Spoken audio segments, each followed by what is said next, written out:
Hello everyone. In last class we learned about the composition of nucleus, and in this class we are going to learn the nuclear size and nuclear radius. Okay.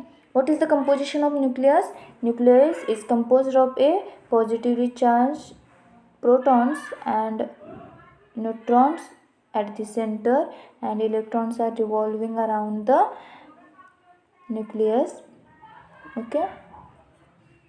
The most of the mass is confined in the nucleus because protons and neutrons are heavier than the static properties and the dynamic properties of nucleus. Okay, in this class we learn the nuclear size and nuclear radius. The Rutherford's theory of alpha particle scattering had given an idea about the size of nucleus. Most of the atomic nuclei are spherical in shape. Okay, most of the atomic nuclei are spherical in shape, and some are slightly deviated from the spherical shape. Hence, this means that the nuclei have the different shapes. Okay, here we have three shapes. First one is the spherical shape. Some are exactly spherical, some are prolate spheroid, and some are oblate spheroid. Okay, these are the different shapes of the nucleus: spherical shape, prolate spheroid, and oblate spheroid. Radius of different nuclei is different for those nuclei having which are not spherical in shape. The radius is given as radius of different nuclei is different for those nuclei which are not in spherical shape is given as r is equal to r1 plus r2 upon 2. From experiments, it has been found that the volume of the nucleus is directly proportional to the mass number. Volume of nucleus is directly proportional to the mass number. That is, what is the volume of nucleus? 4 by 3 pi r cube. Okay.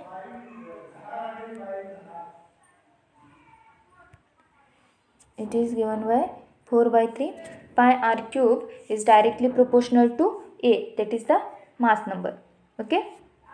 Hence, we get R is directly proportional to A raised to 1 by 3. Nuclear radius for spherical shape is given by R is equal to R naught into A raised to 1 by 3. R is equal to R naught into A raised to 1 by 3. This is the nuclear radius for spherical shape, where R naught is the constant and it is called the nuclear radius parameter. R naught is known as the nucleus radius parameter, which is constant. There are two methods have been developed to measure R naught. These are the electromagnetic and the nuclear methods. Okay, these are the two methods to measure the R naught. The value of R naught varies from 1.2 to 1.4 into 10 raised to minus 15 meter, or from 1.2 to 1.4 Fermi. See, the value of R naught is varies from 1.2 to 1.4 into 10 raised to minus 15 meter, or 1.2 to 1.4 Fermi.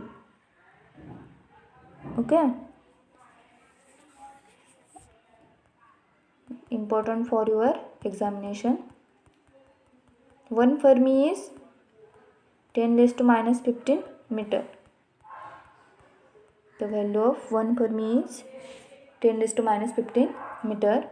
For light nucleus like carbon 612, the value of radius is 3 Fermi. and for heavy nucleus like uranium the value of radius is 7.2 Fermi. Okay, this is the radius of the nucleus. Then the next part is nuclear spin or angular momentum of nuclei. Okay, the angular momentum of particles rotation along its axis is called its spin or intrinsic spin angular momentum. The angular momentum of particles rotation along its axis is called spin or intrinsic spin angular momentum. The analysis of atomic spectra by high resolving power spectrographs showed the presence of hyperfine structure of the atomic lines. The fine structure of spectral line was explained by the magnetic coupling between the spin and the orbital angular momentum of atomic electrons. Okay. Due to the interaction between the two momenta, there is a splitting of atomic energy levels called the fine structure. In order to explain the hyperfine structure, Pauli suggested that just like the electrons, nuclei of the atoms also possess the orbital and the spin angular momentum. Likewise, there are orbital and spin magnetic moments associated with the angular momentum. The interaction between the two magnetic moments causes the further splitting of energy levels, which is known as the hyperfine structure. Okay, due to the interaction between the magnetic moments, spin magnetic moments and orbital magnetic moments, there is a splitting of energy levels known as the hyperfine structure. Okay, the angular momentum of the nucleus is known as its spin. This is represented by a vector I. This is represented by vector I, which is given as the magnitude I, vector I is equal to under the root of I into I plus 1 into H cross. Okay, where H cross is equal to H upon 2 pi, where I is an integer or half integer. For the nuclei with even mass number, I has integral value. See,